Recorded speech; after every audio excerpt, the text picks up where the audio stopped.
Hi, I'm Rachel Allday, and this is the Hospitality Break Room, recorded weekly in our actual break room at the Abode Luxury Rentals offices in Park City, Utah. This season on the podcast, the founder and CEO of Inhaven, Ashley Ching, and her teammate Meaghan Myers will be joining me for the 10 full episodes. Our theme this season is certainty, served weekly with Inhaven. This is your inside look at how local property managers are setting new standards in vacation rentals. Each week, we unpack the real challenges behind the bed, bath, kitchen, and beyond, offering practical solutions, myth-busting truths, and tips from the field. Whether you're a seasoned property manager, vendor, owner, or just curious about getting into the vacation rental space, this series shares the real-life tools and stories that bring more consistency to every stay. Powered by Abode Luxury Rentals in Inhaven, built for those who want to do things better. Welcome back to the Hospitality Break Room. And for all of our listeners, there's so many innumerable amounts of you out there. We're super excited because for this season, the entire season, we have a whole group of at least 10 episodes. And the theme is going to be certainty served weekly with Inhaven. And that's because on one of our last, I think it was the very last episode of our last season for the Hospitality Break Room, we did an interview with Ashley, who started and owns Inhaven. And we had so much to talk about. There were so many topics, so many paths we could have gone down in the conversation that we decided we really need an entire season to cover this topic properly. And so that's what we're doing. So for this 10 episodes, we are going to have Meaghan Myers and Ashley Ching from Inhaven. And we're going to be the three of us doing all of these episodes together. And we're going to talk about a whole bunch of topics. But a lot of it has to do with the way that a property management vacation rental company can standardize and build out their kitchens, bathrooms, and bedrooms, and all the ways that Inhaven can help that process, and all the way that process has gone historically in our industry and how it can go in the future to make it a lot better in terms of what gets put into those parts of the houses, and also the process to make it a lot smoother. And then we're also going to talk about standardization overall within the vacation rental industry, sort of similar to what happened historically in the hotel industry and how that relates. And then we'll probably go down like a bunch of other alleys. But this is new and exciting. And so first, I'm going to introduce Ashley. And like I said, Ashley was on one of our previous episodes, but I think that she deserves a little more time right now to talk about her background and give a little more input on like what this whole new season is going to be about. Hey everyone, so excited to be here with Rachel and Meaghan. So I introduced myself briefly on the last episode, but my name's Ashley Ching, founder and CEO of Inhaven. And I got into this industry through the guest perspective. So I've got 4 young kids, and when we travel, we stay in vacation rentals. We don't stay in hotels. And so the inconsistent experience of showing up at a vacation rental, pictures look great on Airbnb or Vrbo or one of the channels. Location's great, but show up to like really awful beds, missing, no shampoos, and you find yourself dropping your bags and looking for the nearest retail store in a town you've never been in before. So hardly the way you want to start a vacation. And so in speaking with people like Rachel, like Meaghan, understanding how they purchase, I just understood that was a complete nightmare. My background is in sourcing. So I've spent most of my career sourcing products across the world. I spent a majority of my career at Tiffany & Company, where went out to Asia with them, lived there for 5 years and ran Asia merchandising. So I was responsible for all the assortments and the standards in the stores from a presentation perspective. And then came back and ran global merchandising operations. So from there, I went on to the Home Depot, where I became the chief merchandising officer of the company store, which is a Home Depot brand. And that's where I really got into home decor, textiles, understanding how they're made, how they're sourced, the difference between hospitality grade goods and retail.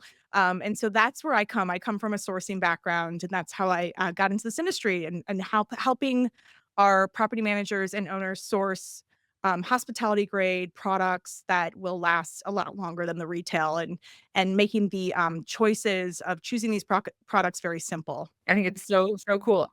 Like, first of all, I never knew before meeting Ashley that the company store was related to Home Depot. Does that make sense? Right. Same. I know, but I love this fun fact. So put that away for like some intriguing.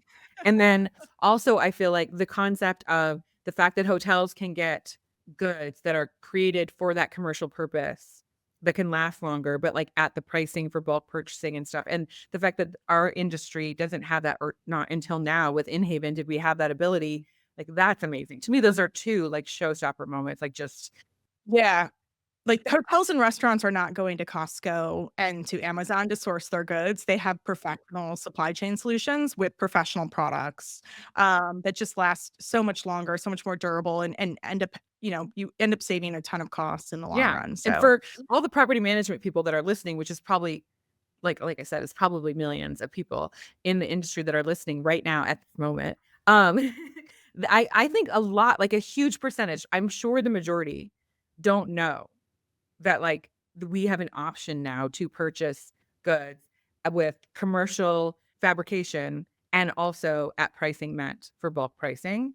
And it's like that's a crime. And so I feel like that's part of my duty is to let the world know about Inhaven, if just for that alone. But okay, so Meaghan recently joined Ashley at Inhaven, which is awesome because I mean, really, these two ladies are like two of my favorite people in the industry and two of like the most impressive. And I'm not trying to like start a religion around Inhaven or make Ashley and Meaghan like some sort of cult leaders, but um I do feel like both of you have like so much to add and so much, as this industry is growing and we need people that have the intelligence, the experience, the insight and the ability to like, spread that information and share it in a well communicated way. Like it's so important and it's so cool that it's women. And so Meaghan has like an amazing background as well. Like impossible. I think if you heard Ashley's background, you might feel like a lot of people might feel like, oh, I don't want to go after that. But then when you hear Meaghan, like hers is equally as amazing. So I feel like it works. Like it's really good. So what about you, Meaghan? Tell us about your background and your fame because Meaghan's really famous, I think. Ashley and we work so well together because we have really different backgrounds. And so our like perspectives, I feel like we're constantly teaching each other things. So I started in the industry, in the vacation rental industry 10 years ago, right out of college, like 6 months post graduation, didn't know what I wanted to do. And there was a company in the Florida Panhandle where I'm originally from called 360 Blue that was managing like 220 homes at the time. And I heard it was really cool and they had a young, like fun company culture. And I said, I will do whatever it takes to work there. I don't care what job I have. So I answered phones for a couple months and then I moved over to the revenue department as an admin. Then I took over the revenue and sales teams. And when I left, gosh, 6 years later, we had about 700 homes and I was the chief strategy officer. And then I moved up to Jackson Hole to do something completely different and be the executive director of really like a small group of family owned businesses.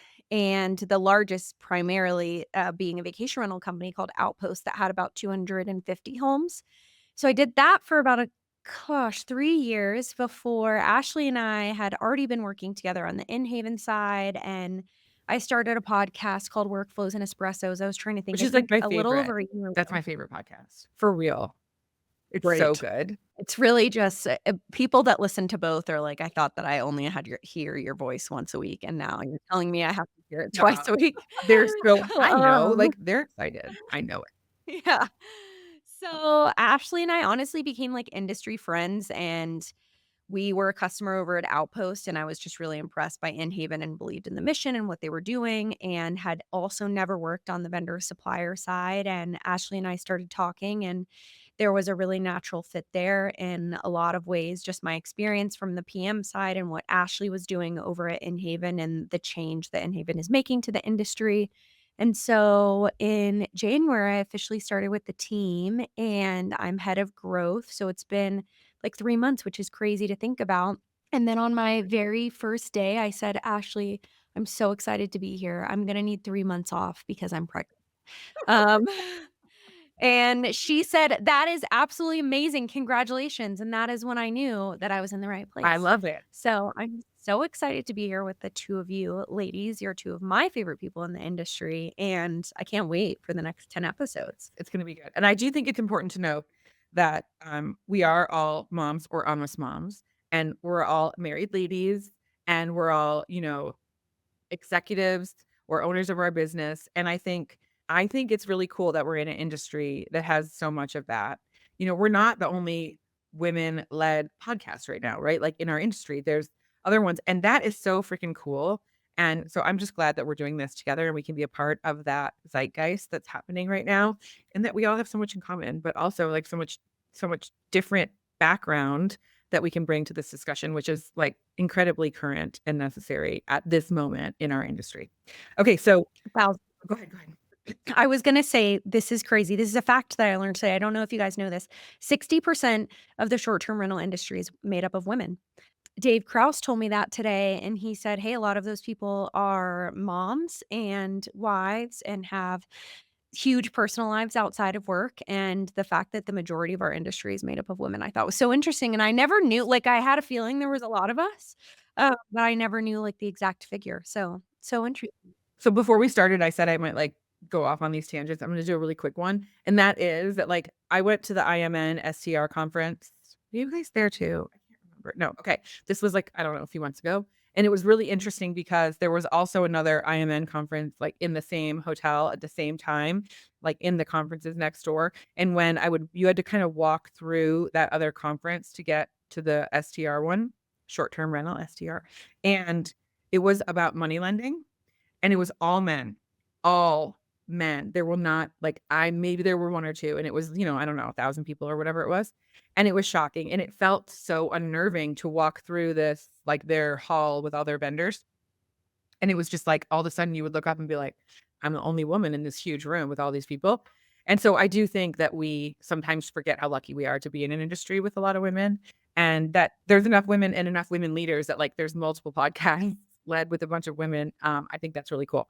Okay, so now we'll get down to the nitty gritty. So we have a bunch of things that we plan to talk about on this episode, and all of them are like meaty and have so much stuff. So the first one we're going to talk about is defining standards for the bedroom in a vacation rental.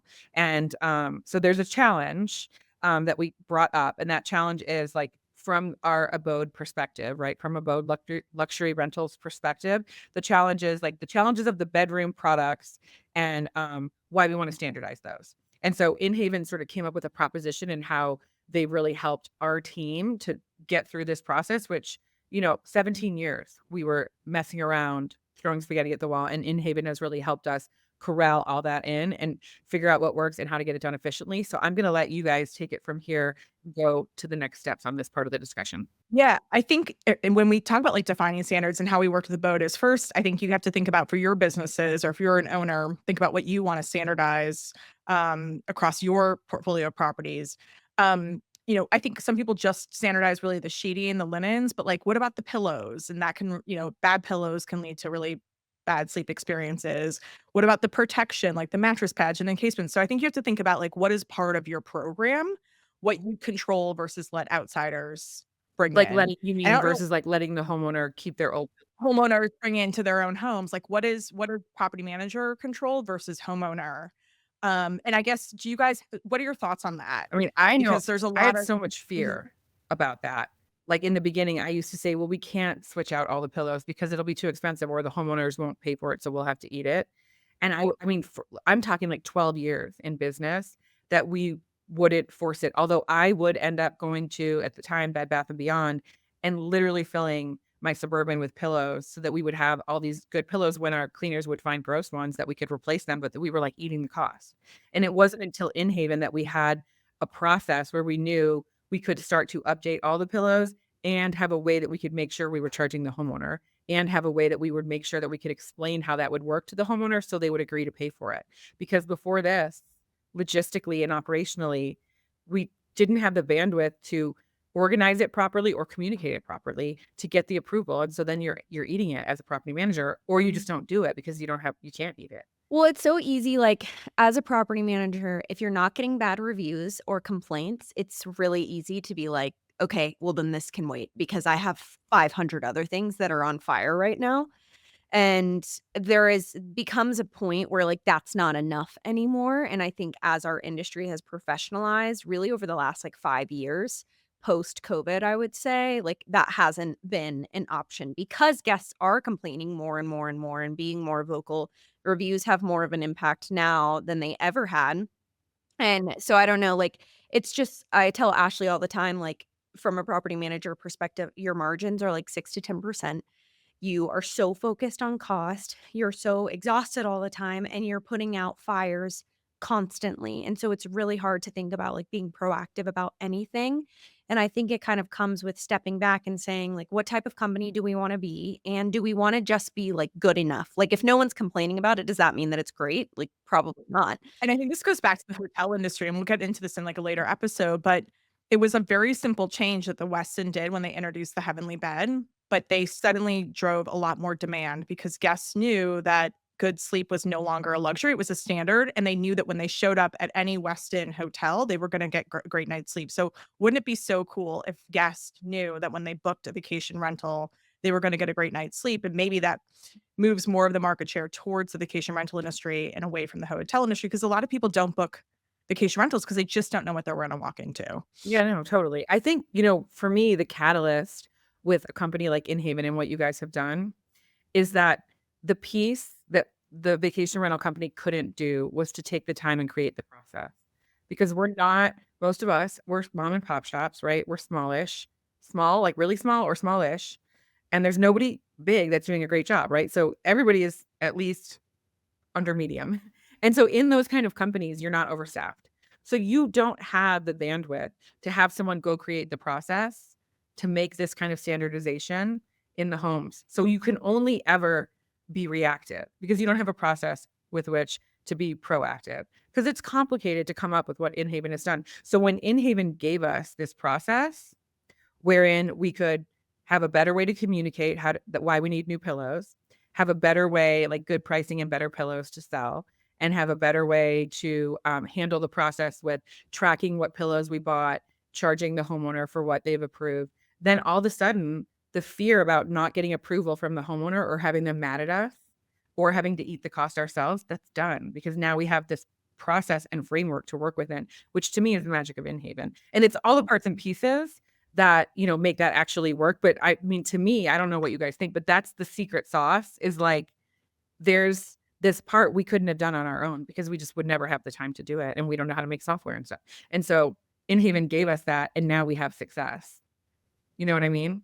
And also look, the access, like you talked about with access to commercially priced, commercially created products. So I think you mentioned this already, but defining the standards in the bedroom is really about the sheeting, the comforter, the pillows, the pillow protection, and like quilts. And what do we think about quilts? Do we want to go into some of that, Ashley, or do you want to go into like the We could microfiber? we could talk about some myths or just some like hot topics here.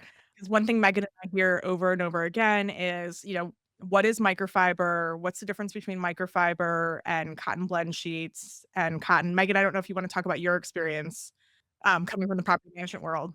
Well, so first thing I want to say is that I do think pillows, I did not answer your question, Ashley, should be included in a linen program. And so many property managers, and I didn't realize until I was on the vendor side, don't include them in linen programs and allow their owners to buy them, which I completely understand because it is expensive. But I think pillows are the one thing that can be super frustrating if you're a Uh-huh. guest that And stays in disgusting.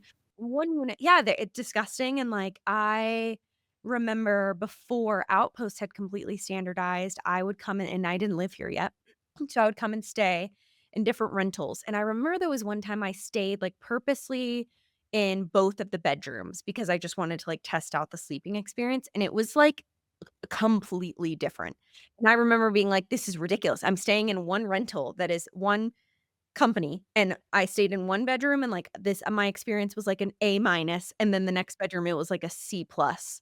And being like, that is so frustrating for a guest, right? Because then you meet up for breakfast when you're all staying in the house together and you're like, how'd everyone sleep? And one person's like, well, my pillow was disgusting. The other person's like, well, my comforter wasn't washed in a year. And then the other person's like, oh, well, my bed was You guys, amazing. And this like is that's super frustrating. pervasive in our industry. Comforters not being washed, pillows not having pillow protectors, or just being old, provided by the homeowner, never changed out. Like this is completely pervasive. We all know this. And I think the trick is like as a property management, it was pervasive in my company for years, to be real, right? Homeowners wanted their own pillow. How I was so fearful of how I would get them to approve for me to buy new stuff so that they could pay for it, or if I'd have to just pay for it myself, Or how would I create a process to make it happen across all the houses instead of just attacking it onesie twosie whenever we find it? Like these were the pain points. And that's what's so insane what Ashley, what you've created. I don't even know if you understand. Like that's the magic of it is it's like, oh, here's a thing. If you use this, you can actually get your approval from your homeowners and they'll pay for it and they'll be happy about it. And then you'll have happier guests. And like, oh my God, that was all I needed was this package to present it with and to be able to track, what we've purchased and what we've gotten, how we've gotten the money back and how we're tracking all the numbers on it. And it's like flipping a switch. And I think, like for instance, I think pillow protectors, I know we want to go into microfiber, but for years from day one, I was like, Rob, we have to get, my husband's Rob, right? We have our business together. I wanted to make sure every single pillow in every house had those pillow protectors that help with the allergens, right? Because of course. Well, they also prolong the pillow. Yes. Like all that is going to seep through. All the like so you want yellow. yeah. Okay. And so it was like for years, we were like, I would go and buy with our money a gazillion pillow protectors. And I would try to get the team, I'm not joking. And I would try to get the team to put them on. And like the ability that I had to make that consistent was nearly impossible. And we tried a million different things. And then you guys come along and it's done. Like Yeah. it's- And that's insane to me. So- The years I spent yeah, on that. and just to put some pricing out there. So one of our like mid-scale pillows is called the EnviroLoft pillow, and it's $11.70 for a pillow, right, for each. And it won Good Housekeeping's Hotel Pillow of the Year last year. It is a fantastic pillow, and with a pillow protector, that's another $1.75. You're looking at under $15 of having a fantastic pillow that lasts. It doesn't lose its form.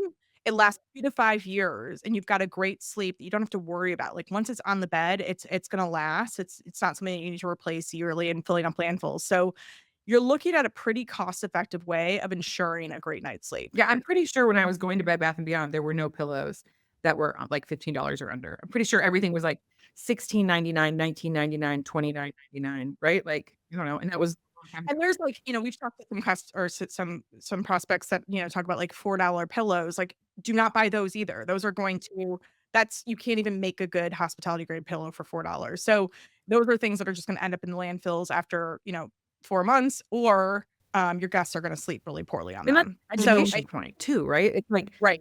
Being able to have a resource of someone like you, like both of you, who knows this stuff.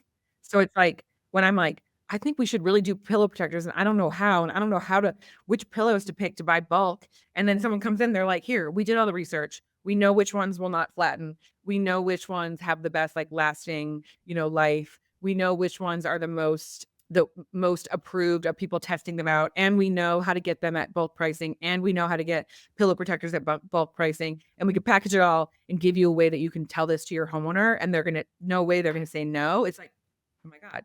Literally just solved a problem that almost became too big to even think about, which is crazy. Well, and it's like, let your owners pay for it. Like if they're doing it now already, just provide them the options and say, hey, if you want to be part of our program, good, better, best. These are your 3 options that you have of pillows that you can choose. These are your housewares options. Like that's what we would do at 360 Blue. It was, we're going to get into this in later episodes, but just like linen program costs, I think can be a little overwhelming to think about. But we would give them like, hey, once you join our program, we have what we had called the clean linen program. You have no choice. This is what is included in the clean linen program. It is bottom of the bed to the top of the bed. And then we have our housewares. This is the options that you choose. You can do like mid-scale, premium, or luxury. That way they have options if they don't want to spend a lot of money, but it's standardized, which is the point. I mean, I think it's crazy when you think about in the old days when all this stuff started with vacation rentals and the options that people had. And it's just so amazing that stuff like this is an option for companies now. It's such a gift. It's like you can save money, you can make money, you can have a process that's easy.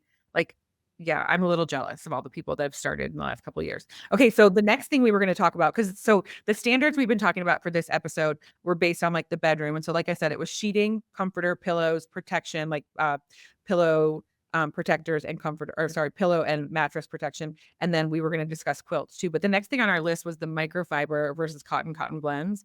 And I do think this is like, if you're in the industry and you haven't like done the deep dive on your linen, this is mind blowing to me. And it depends like who you've worked with if you have a linen program, who you've worked with, if you have one, and on sourcing linens, and because there are ways to source linens outside of Inhaven, and I used them for years. And I will say, like, yes, you can buy bulk linens through a bunch of different resources, but when you add in this concept that you can track everything, you can create like an ongoing program where you're going to have access to the same linens on an ongoing basis that are adhering to standards that have been set. Like, it just, the whole thing changes, right? Because it goes from picking the linens that you're buying this time to following an ongoing process where you're going to have a build an inventory that's consistent, and that makes sense. But the microfiber versus cotton is so interesting because so many things, whether you want to talk about like the Well, plastics first of all, issue, I mean, I don't know, where yeah, do you want to start? we can go out so many routes. Like, first of all, I think what people need to know is microfiber is plastic. That's what it is. It's plastic, which a lot of people don't know. They think it's like, it's a, natural resource. Bamboo It, or it like is 100% yeah. So microfiber is 100% plastic, and so naturally it sleeps hot, right? It doesn't breathe versus a natural fiber like a cotton. So when you blend cotton and polyester, that's, you get the benefits of the cotton, which is more breathable, but 100% microfiber is hot. And it's funny because in my background of sourcing, I would go to a lot of sleep conferences. We were sourcing textiles and mattresses. And when people think about mattresses, as an example, the top three needs that most consumers have for mattresses is comfort, support, and then three is cooling, right? They don't want to sleep hot. And so what you're doing by, just sourcing microfiber is your customers are going to sleep hot. And it just doesn't provide a great sleep experience. right. Which I think is such a misconception in the industry. Like, I tell Ashley all the time, before I met her, I had no idea that microfiber was bad, which I'm kind of embarrassed to admit. I just didn't know. And then we started talking like from the outpost side when I was still a property manager, and I was amazed to hear and also disgusted that microfiber is like really the worst option that you can have when it comes to sheeting for vacation rentals. When Abode first started, we bought microfiber. It was cheaper. We had no money and we had to start a linen program. So we bought microfiber because it was cheaper. And it felt so soft. But I can tell you, so then we fairly quickly got out of that. We always knew we wanted to be luxury, right? So we were managing luxury homes even in the beginning. We had microfiber in there. So that was stupid, but I can admit my mistakes because we can only learn from mistakes if we admit them. So, okay, that was wrong. But I will say that over the years, as we then transitioned out of microfiber fully, almost fully, and into cotton, every so often we will find microfiber. Like, we have thousands, we have a huge linen inventory. And so there will be times where like there's a house and somehow, and I don't know how the housekeeping team is not noticing, or my linen processing team, but that's like a whole other thing we could talk about. That'd be 6 different episodes. But because, when these linen packages are getting put together through our linen processing team, they're rolling up like the fitted, the flat, the pillowcases, whatever. Somehow, sometimes a microfiber will slip in there. Okay. And I will get a call from a homeowner or a guest. Like, literally, they will tell us, because those microfiber sheets, first of all, they're soft, but they pill. They get like little bumpy pills on them. Okay. So that does not feel like a beautiful cotton sheet. It doesn't, even if it's a cotton blend. And they get a little more yellow. The microfiber gets like a yellow cast to it after washing. So when you have it on a bed with a beautiful white duvet that's cotton blend, it looks yellow. And so we will get people saying like, why is there a yellow sheet on my bed? Why is there? So to me, the microfiber is like very short lived. And because of the plastic scenario, it balls up, it gets pilly, it gets yellowed. And also, like you said, it's totally not breathable. And I've had people, and Meaghan, I bet you had this with one of your previous companies, but when you're in like a drier climate, microfiber sheets, like back in the very beginning days, people would call us and say, these sheets are sparking Yeah, they're because of the static. electrocuting me. They would be worried. They'd be like, there's sparks when I move the sheets. And I was like, okay, it's going to be fine, but oh my God. The electricity created, like, if you watch them in a dryer, they're just sparking because they're just, they're, Not yeah, okay. it's all the Like, not static. okay. Yeah. Or, I think there are some hotels that use microfiber. Like, if you're looking really at the economy hotels, the choice hotels, the Motel 6, you will find microfiber there. But as you start to go to the mid-scale, like you're moving up in terms of, the Courtyards, the Spring Hill Suites, all of those, and then up into, Marriott's and Ritz-Carlton's, no one uses 100% microfiber. So it's cheap. It doesn't last as long, so you're throwing it away a lot more often, but it also, like, those are more economy stays. So I think as a property manager, you need to decide, what type of stay am I trying to create here?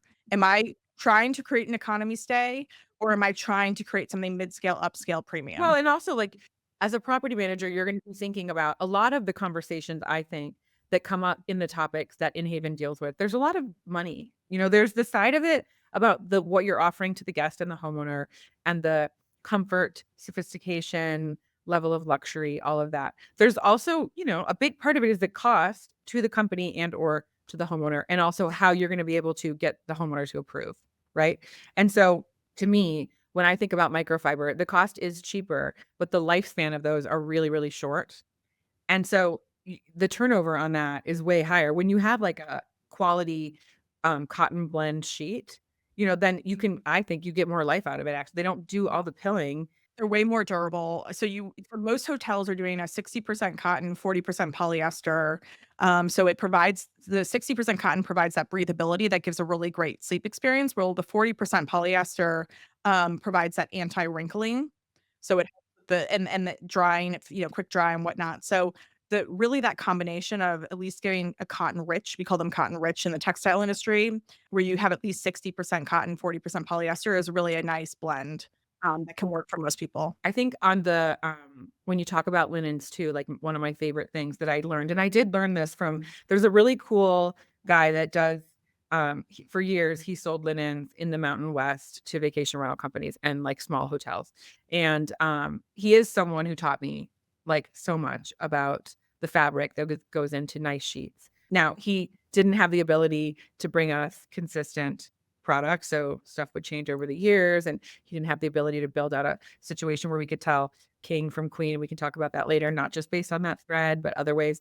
And a whole bunch of things that Inhaven has given us he didn't have. But I will give him props for talking to me about thread count and teaching me something that I had never known before I met him, which is like after a certain thread count, like a number, when you look at thread count, which I think most people that own homes, that especially if you have a second home, you're going to know what thread count is, right? And so we're always like, "Ooh, I want higher thread count sheets." Like we have some homes that we manage where, not many, but like a few, where the homeowner buys their own inventory. And these are like bigger houses usually of like, and I'm going to say this wrong. So if anyone knows how to say this out of you, I bet you, Ashley, I bet you both know. It's fret. What is it? Frette. Frette. Okay. So like Yeah. a couple times I've had homeowners where they're like, we have all frette linens, and they even do like the kitchen towel. They have like the whole thing, the robes, and they want that in their house only, and they have like huge stock of it. Okay, interesting. But so I think, there's something about that brand that, obviously you expect really high quality cotton and high thread count sheets. But I think this is so interesting. And I think most people, so many of our listeners, probably like 700,000 out of a million of them would want to understand. They might not know. So I'm gonna like, I want to explain it, but I'll do it wrong. So which one of you wants to do? Is it Ashley? I don't know. I can Meaghan, go do you with know about thread this? count. Meaghan knows it, but thread count is really a marketing tool. It's like with marketing pillows, like they're like, "Are you a side sleeper? Are you a back sleeper?" Most 90% of people would appreciate the same pillow. Right. It's just a marketing machine. So in hospitality sheeting, the highest thread count is 300 to 320. And so why is that? It's because for the durability, you only want to use one single thread, or they call it single pick. And so when you start to get into thread counts of 600, 1,000, those are actually like multiple threads kind of looped together that make that 1,000 thread count. And so with hospitality, they stick with single ply because it just adds much more durability. And so really it's all about the cotton that you're buying. So for your sheets, Rachel, you have these gorgeous extra long staple cotton sheets that are 310 in thread count. If you were to put that sheet up against any Frette or Sephora or, high-end brand, they feel just as luxurious. Right. And it's all about beat the cotton. It was mind-blowing to me to learn, though, because at the time when this was told to me, I had bought 800 thread count sheets for my house, and they were insanely expensive. And within like 3 months, maybe, and I had bought 2 sets, right? So I was like washing one, putting one. So it wasn't like they were getting that much turnover, but this was being washed in my residential washer dryer, right? My personal sheets. And I had my toe going through on the bottom of it. Yeah, once you start double picking, triple picking, the durability goes down significantly. So this is what I want to explain. Last. And I know I'm going on a tangent, but like I can't. Yeah. Yeah, it's a huge myth. This is so crazy. So like what we're talking about is you said long staple, right? And so like, is that the right word? It is. So, like, basically, when you feel sheets that feel harsh or whatnot, they're more shorter staples. So you get these like little like pieces that stick out. But when you get extra long staple cotton, it's extra long staple, meaning that you don't have all those little pieces kind of sticking out if you were looking under a microscope. So that can And so give it you feels a lot smooth, like smoother. satin Yeah, feeling, right? exactly. Okay. But then the tricky part is then when they say 800, it's really like 400, or maybe it's like 200 It's less. times, So it's like, right? yeah, So it's it's 200 times much more because you're thinner. like, So what they're saying is like when you have like the weave of the fabric, when they're making it, instead of like each individual like piece of thread or whatever fiber that, and then they're weaving it across, each one is actually like folded upon itself either 2, 3, 4 times, meaning it's like a fine like spider web thread. So it's really like not a better thread, it's like so fine, and then they twist it and put it back on itself, and so maybe it's like 2 or 3 or 4 like almost like yarn but like tiny, right? And so, yes, that fiber is very soft and smooth because it's tiny, but it's like tripled. But that means like that fiber is built up by these little tiny parts. And so all of it can rip so much easier. Whereas if each fiber in the weave is one solid piece, it's not so easy to like snag that or rip it.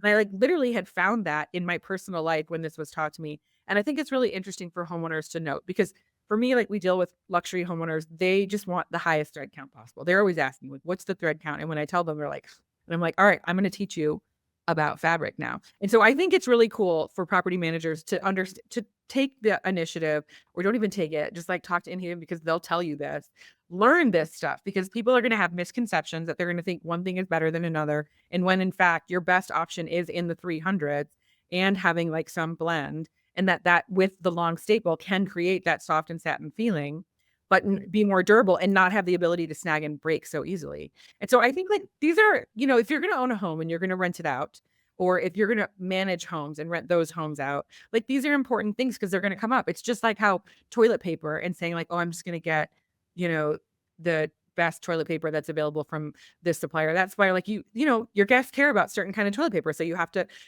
care about all these details. And I think having a resource to teach you about this is so much better than having to go and be some sort of sleuth to learn about thread count or whatever on your own. And I think, you guys, Ashley, it's your team that taught Julie about this, Julie from my team. And that made such a difference because it's like, I can't spend the time like this old guy, Bill, who sold us sheets a long time ago. He spent all this time telling me about this years ago, but I can't do that. I wish I could. I can't do it for all of my team. But working with Inhaven has like given me this resource where I know that my team can learn all of this and then make the decisions for our company based on educated knowledge. and then we send out samples. So it's something that, if you have the opportunity to have in-person meetings with your homeowners where they can actually touch and feel the fabric and see, because it's really so much of it is about the cotton that you're using than the thread count. So, extra long staple is really important for that like luxury feel. I mean, I think all that's huge. Okay, I'm looking at our list.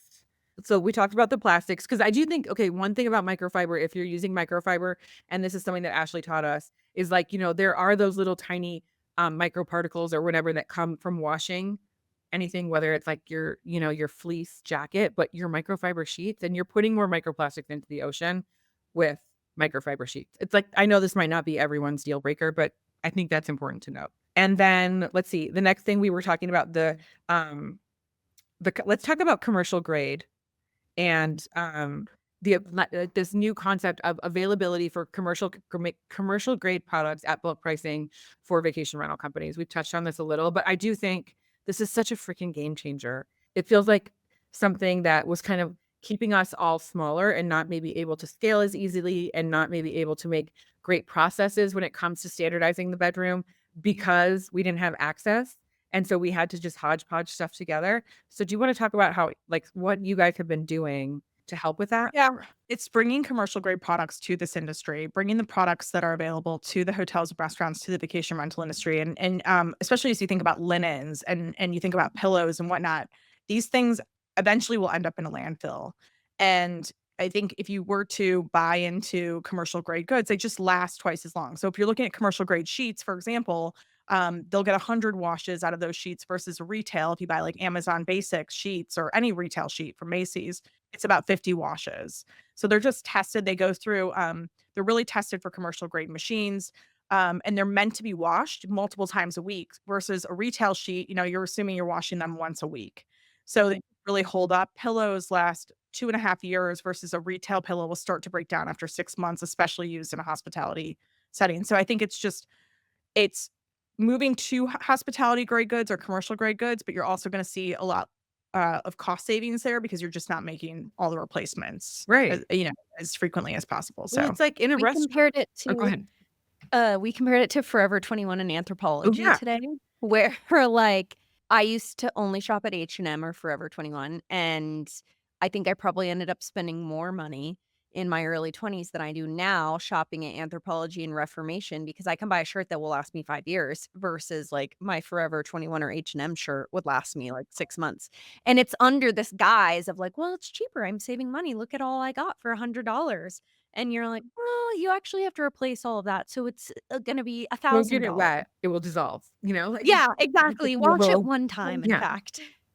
Yeah, Yeah. no. And I think not everyone knows that commercial grade products have to be fabricated to a different standard than regular retail products. And so I think it's important I did not know that. Like I knew that like in a restaurant, the plates, the dishes, everything like that stuff that you're getting, that it's a different standard of the way that that stuff's made so that it's more durable. Like I knew about that.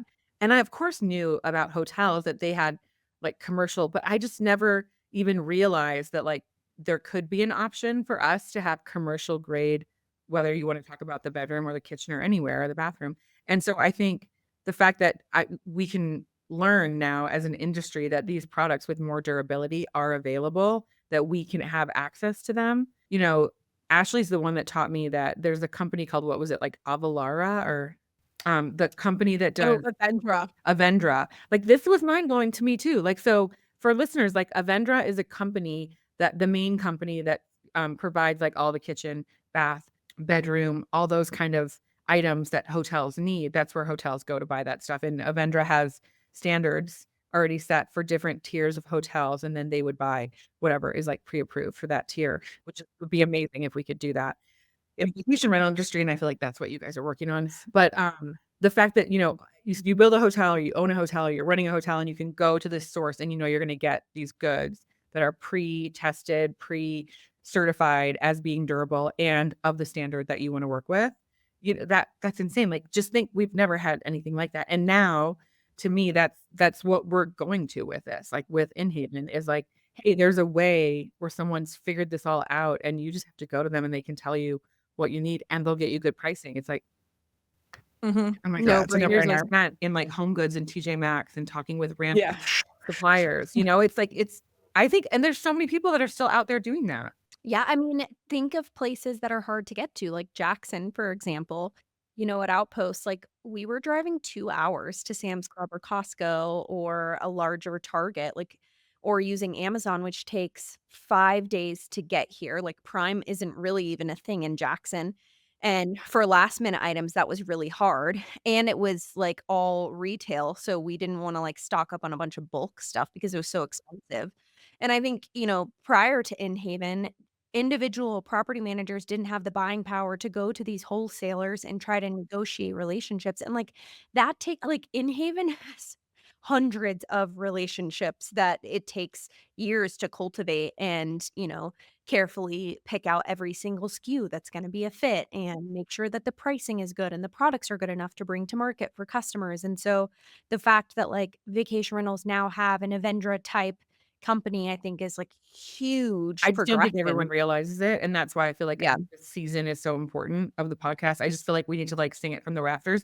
And of course, like, yes, I feel like this is this like me evangelizing for Inhaven, like sort of, but it's also just the concept, right? I mean, really to me, like, I love you guys and I love what you're doing and I want to support it, but I do support it because realistically it's incredibly needed.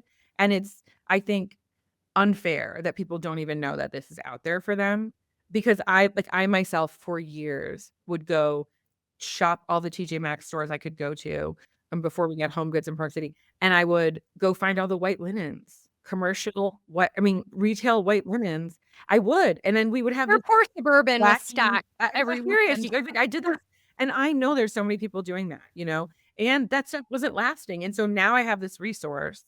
It's life-changing, and I think that that's a really important point to, like, focus on for people is, like, you don't actually have to do that anymore, and I've tried it. I've tested this for a couple years now, like, it's not more expensive. That's the fear too, is like, it's gonna be more. There's a third party involved that's gonna be more. It's not more, and your shit lasts longer. Like, it's amazing. Yeah. So one of the questions we get is, I'm thinking about triple sheeting, and I think triple sheeting is like a concept where you have used flat sheets for all your sheets. So the fitted sheet is now a flat sheet, and you have the main flat sheet, and then you have a flat sheet over the comforter.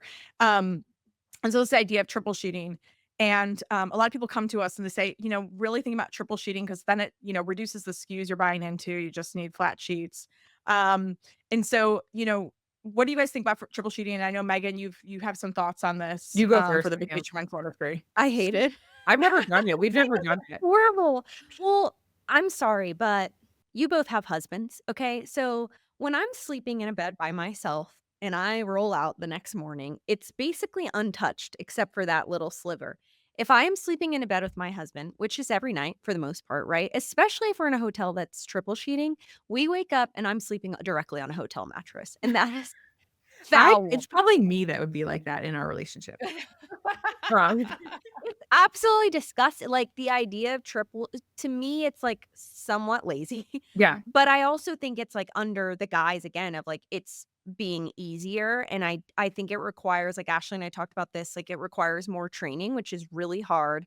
Like training is hard enough when you have contracted housekeepers and you put together training manuals and you have bilingual people on your team that can do train. Like you spend so much time training and retraining and training and retraining. And like I remember at 360, we would have homes that had like 10 different bunk beds, and like keeping a housekeeping crew on those was absolutely impossible because they'd clean it once and be like, I'm done. Yeah, bunk beds. You have cleaning crews that are turning over in the middle of the summer or in the middle of ski season, and then you have to retrain those crews on this new house. And so I think you then end up with an inconsistent experience with triple sheeting where like one house has it done one way because it has a housekeeping crew, and then you have another house that does it another way where like why make something harder that's really not like better quality or like ultimately easier at all.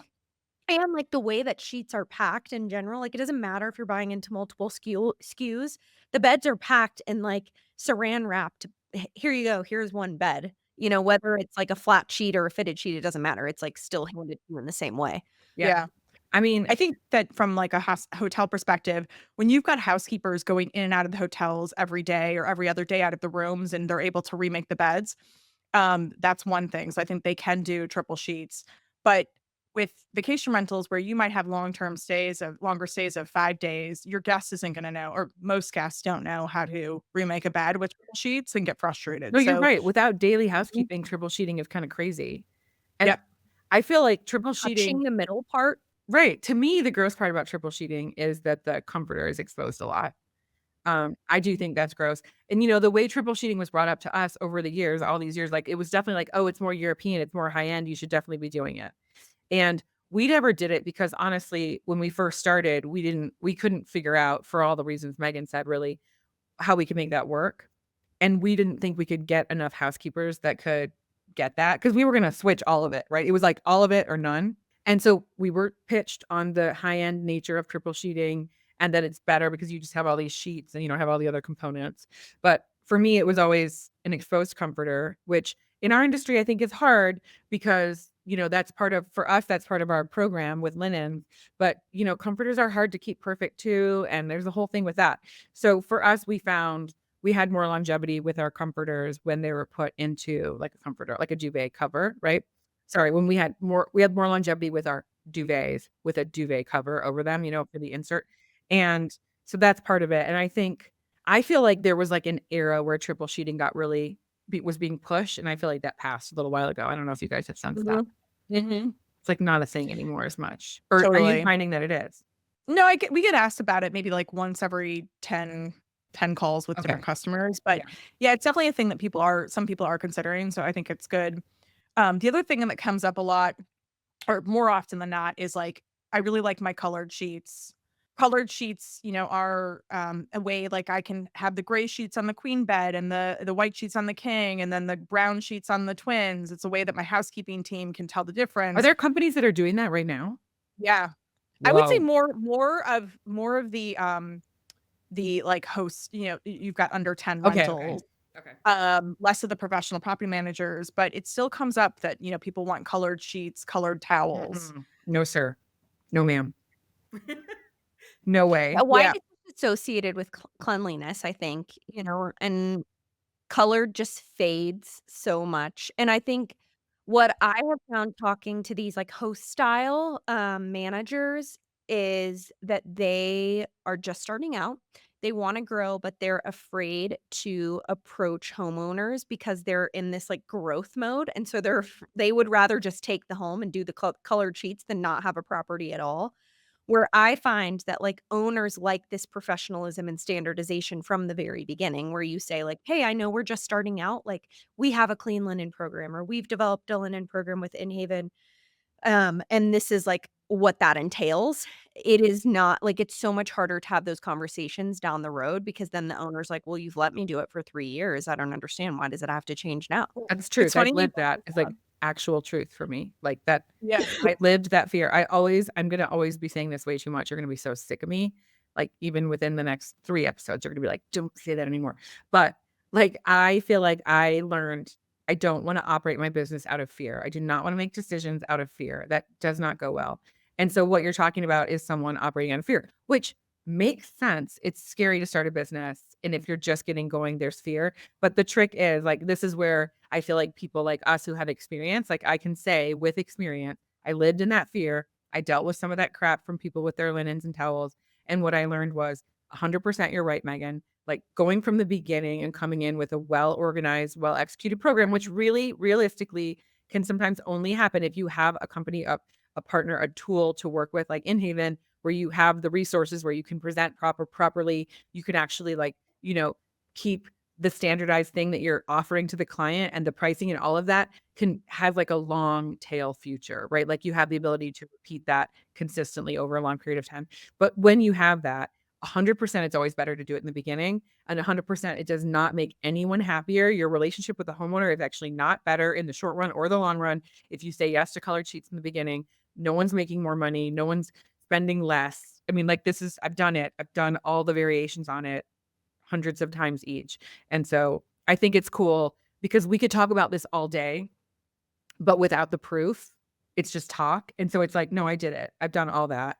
And for sure, to go in with a way to explain to the homeowner, to sell it to them, and to make it worth their while and worth the while of your company, like everyone wins on budget, on all of it. No, I have a good friend who bought a vacation home in Bend, Oregon, around that area, Sun River area. And she was interviewing a bunch of property managers, and she ended up choosing Jen Mucha from Arrive Now because Jen had a linen program. She was like, I don't want to be dealing with linens. I don't know what to pick out.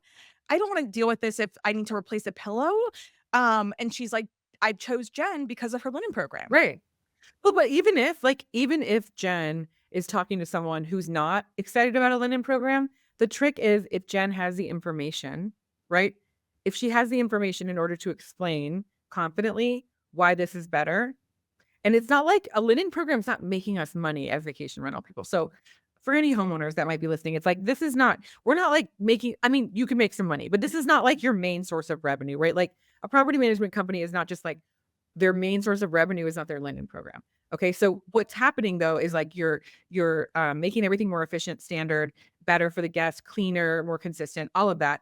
And it's like, it's hard to tell that to a homeowner unless you have a great way. And I think that's kind of where that fear comes from. So like, that's what you guys give us is this way so that we don't have to be afraid, so that we run into a guest, where we run into a homeowner that's not like Jennifer's client you were talking about, like your friend, but it's like someone who wants to be like, I have gray linens and I love them, and gray towels and I want them. It's like, okay, I validate that. That might be good for you. Let me explain to you why this is better for your reviews, for your revenue, why I can make it easy. And it's like, and I think that's a hard thing for companies, for property management companies to do. But once you have the tools, like, oh, you can do it. And you don't have to go in from fear. You can go in from like a confident place. But I spent years not having the answer. I didn't really have the right thing to say. And so I knew that they should have white, but I didn't have all the right stuff to say. So I would kind of just be like, okay, Yeah. but now that I have The marketing materials tools and and team behind me, it's totally changed. yeah. Mm-hmm. Yep. I think we really try in a tasteful and respectful way, like to be partners, like an extension of the team. And so rather than, I mean, of course, like if you want to buy colored sheets, like we will help you buy colored sheets, but we will first tell you why we think you should buy white sheets and like how to approach the conversation with homeowners. And that's been really interesting, like moving from the property management side over to the vendor side is like when you have this knowledge, you want to be able to say like, hey, I've done that and it's a bad idea. Like, don't do it. But you also want to make sure that like you're pleasing the client. And so it's like finding this delicate balance, which I feel like Ashley, you've done a really good job, like with your knowledge in textiles of saying like, hey, if you want to buy microfiber, like we sell it. We can help you do that. But before you make that purchase, I want to make sure you're as informed as possible. That way, like if you do make this purchase and you're unhappy or you feel like you have to replace it sooner than you'd like you understand. And I told you like, hey, my recommendation would be the Oxford T250 cotton poly blend. Mm-hmm. That's Exactly. the difference of like history and what we have available now with a tool like, Right. Yeah. Mm-hmm. Yeah. So Okay. let's move on to some hot tips. Yes. Okay. So this whole season, we're going to be doing some MythBusters and some hot tips. So like our whole thing with the first 2 seasons of the Hospitality Break Room was that we were doing like nuggets and secret sauce because we're in the break room and we were talking about food. But now we're going to be talking about hot tips and MythBusters. So you guys came up with some really good hot tips. I feel like you should lead this part of the discussion. One of them is yours. Oh, it is? Differentiating with sheeting, the white sheeting. Great. Which It's you not guys did such a mine. good You job. guys, I can admit this openly because I make mistakes and I like to learn from them. So someone else who's like someone who I totally look up to, who's in the industry and also has a really impressive company, also in the Mountain West, and they manage all high-end property. And that's Robin Cragen and his wife, Heather. And let's be real, they came up with this with you, right, Ashley? And then No, they came up with this. okay, This this is was moving their mountains. idea. So I'm taking zero Yeah. credit because it was an idea. And then when we were starting to work with Inhaven, they were like, hey, there's a company that has a great idea. I'm going to ask them if I can share what they did with you. And if they say it's okay, I'm going to share. I was like, cool. And I mean, I've been looking up to Robin forever. I think the first time I ever like heard him on a podcast, and it was one of those moments where you're like, there's someone out there that is doing things like so similar to us. Like I need to know. I literally think I like approached him at a conference and I was like, hi, I'm gonna be your friend. But anyway, I digress. So anyway, Ashley had said, oh, Robin Cragen does it. And I was like, if he does it, I probably want to do it too, because anyway, then she was given the go ahead that she could share the way they do it. So I want you to describe this because it is life-changing, game changer. Like anyone at any level, I feel like could do this within their level of sheeting. Is that right? Or is this only something?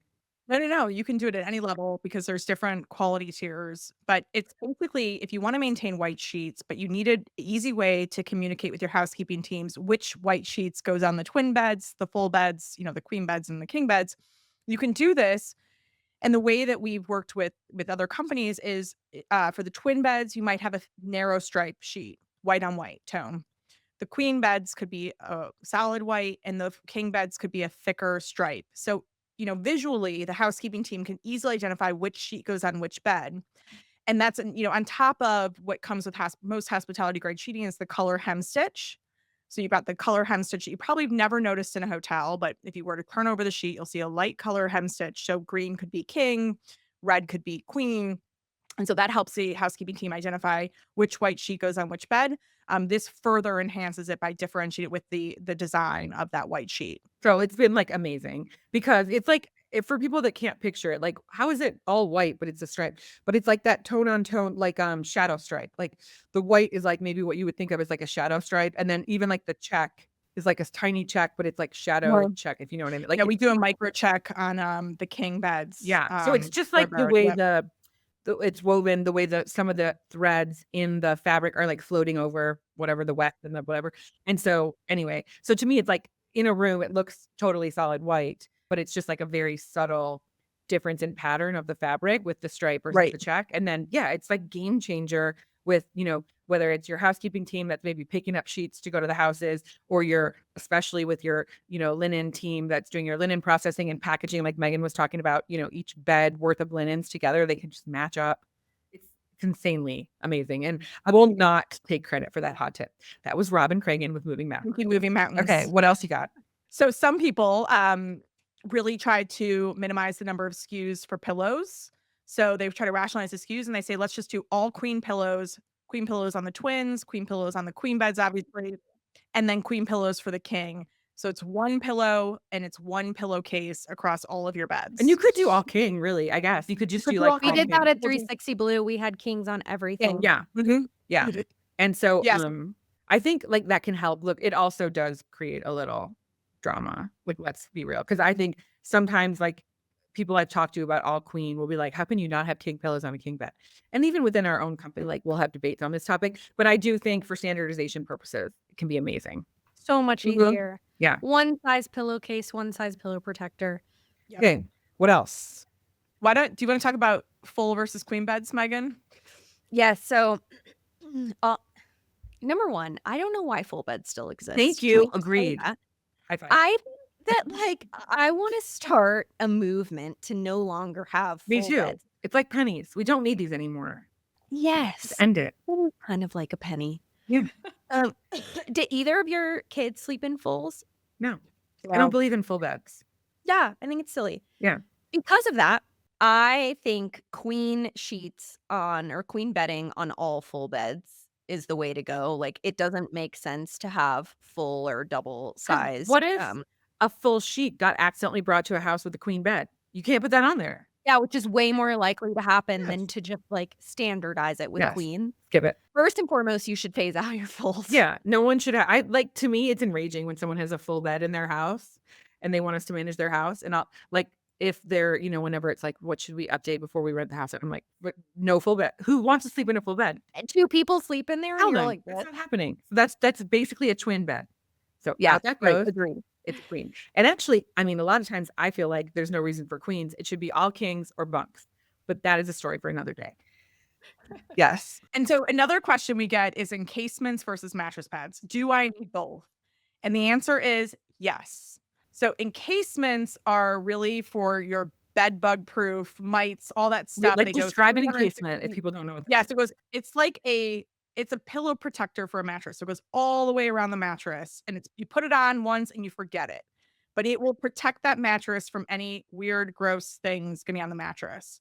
If you have a bed bug problem, you don't have to replace the mattress. even like So definitely for encasement. like, just like whatever. Yeah. I mean, I am Yeah. 47 and I sleep hot and I'm hot all the time. So like, So yeah, they're waterproof. They won't let anything seep through. So definitely encasements are needed, especially in the hospitality industry.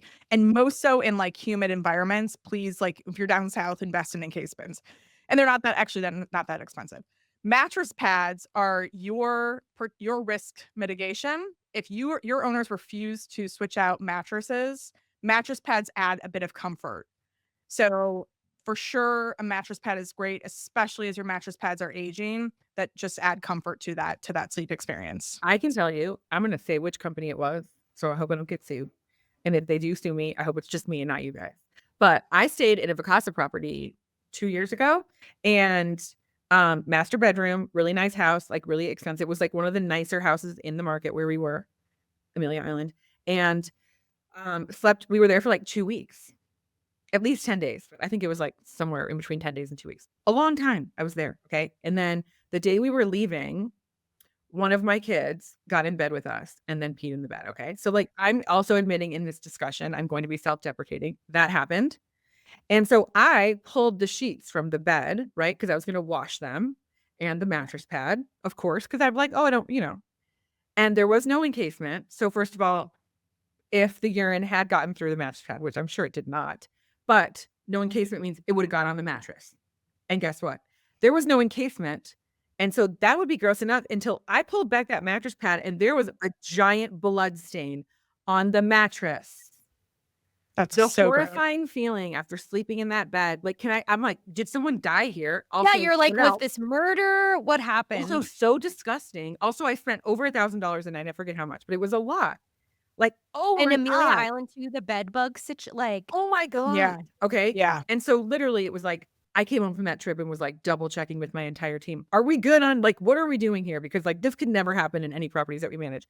So that's a horror story just to scare everyone into encasement. Okay, so one last question.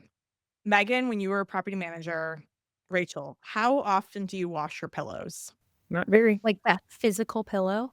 Physical pillow. Not very. Oh. Yeah. Like, okay, If so someone calls it out here. and they get washed. Yeah. right. Yeah. Are you supposed to be washing them quarterly? No. I don't doubt that. Yeah. I mean, your pillow protectors definitely provide that barrier, but Yeah. there's still stuff getting through there. Certainly not. Once a year, I would say, honestly. Yeah, I mean, I think like realistically, pillows become more, it's almost like washcloths, like they tend to become more disposable if there's some, of course, like a bloody nose. We get a lot of bloody noses in the mountains. So, there's that stuff. And so I think more than how often they get washed, they get like chucked. But yes, like, yeah, I mean, of course, gross. I think people don't think you can really wash pillows. Like they're not going to turn out. They're like meant to be, especially hospitality grade pillows are meant to be washed. Like they'll fluff up the same way. I have washed pillows in now. Pre-washed. Yeah. Many times. Yep. Yeah. So just Yeah. Oh my God, recommendation. Ashley, should I be washing my pillow at my house?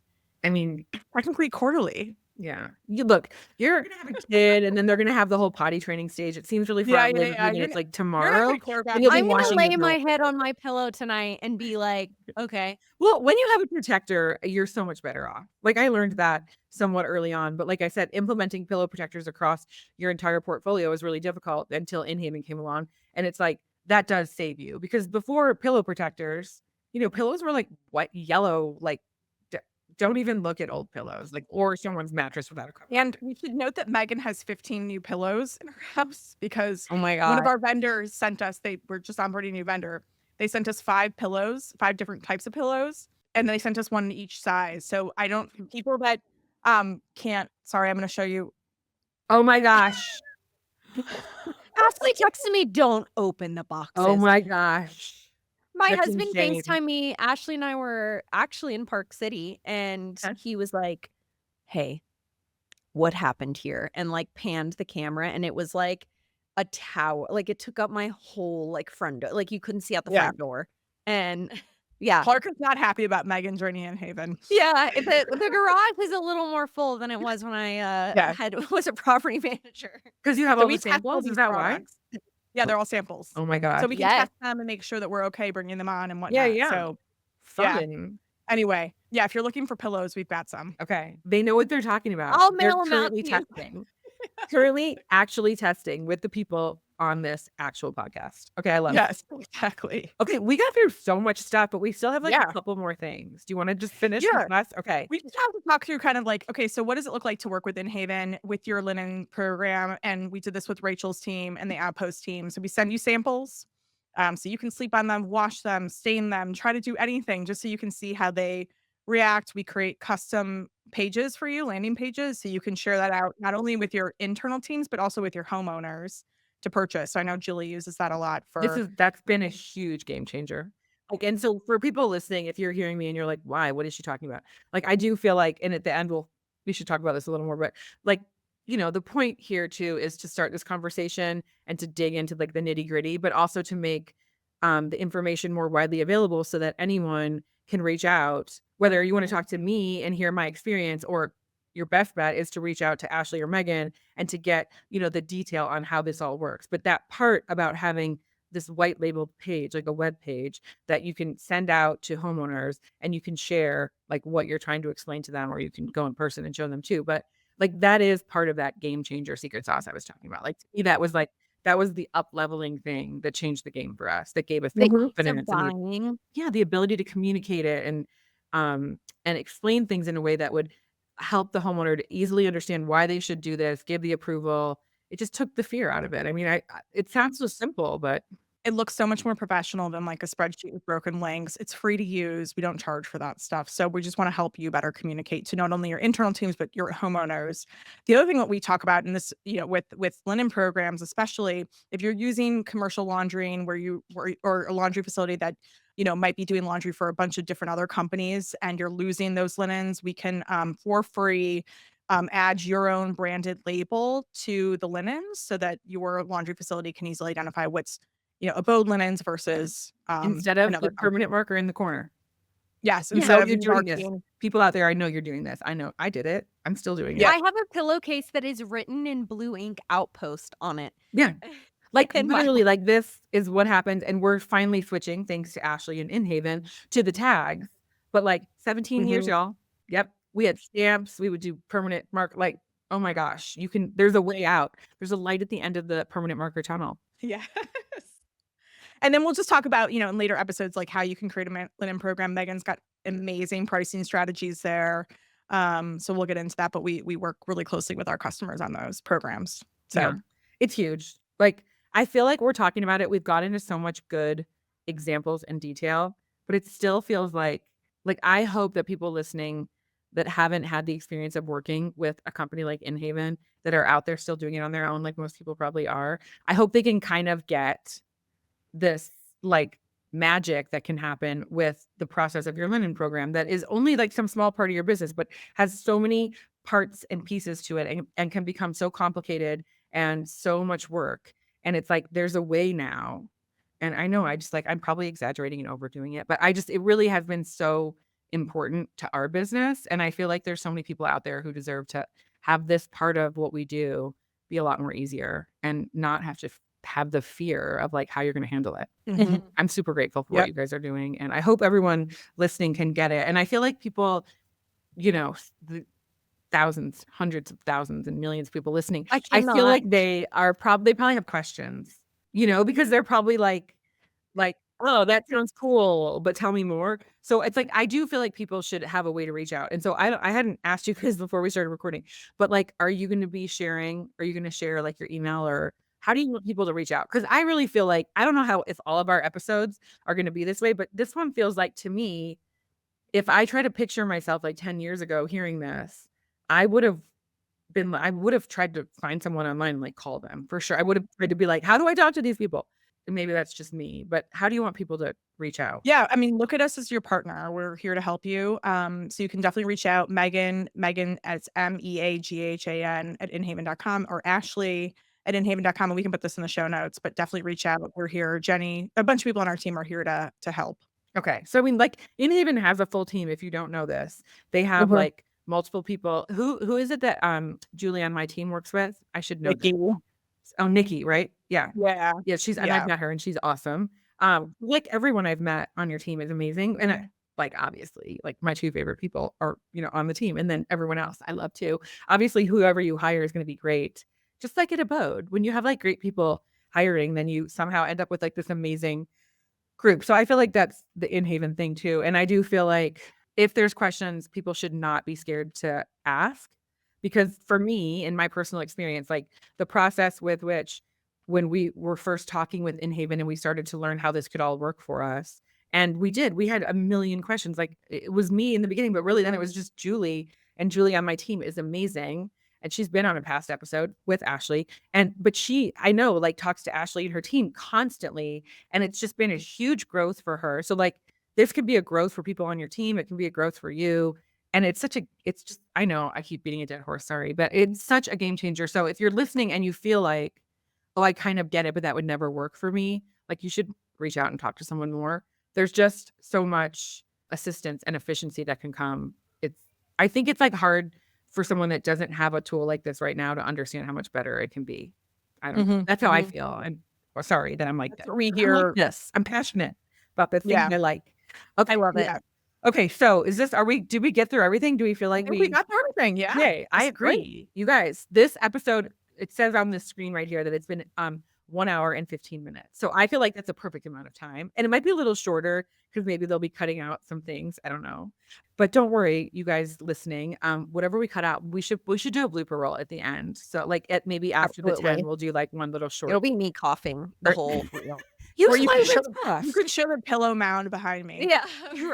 I say we're gonna leave the swears in. I swore a little on this episode. I tend to Yep. swear more. I think we leave the swears. That will Okay. not be on the Bluebird. That's gonna be in the episodes. Okay, but Rated so R episodes. yes. Yeah. Okay, so Yeah. don't forget, okay, in case you missed like the very first beginning part because you were like slurping your coffee or something.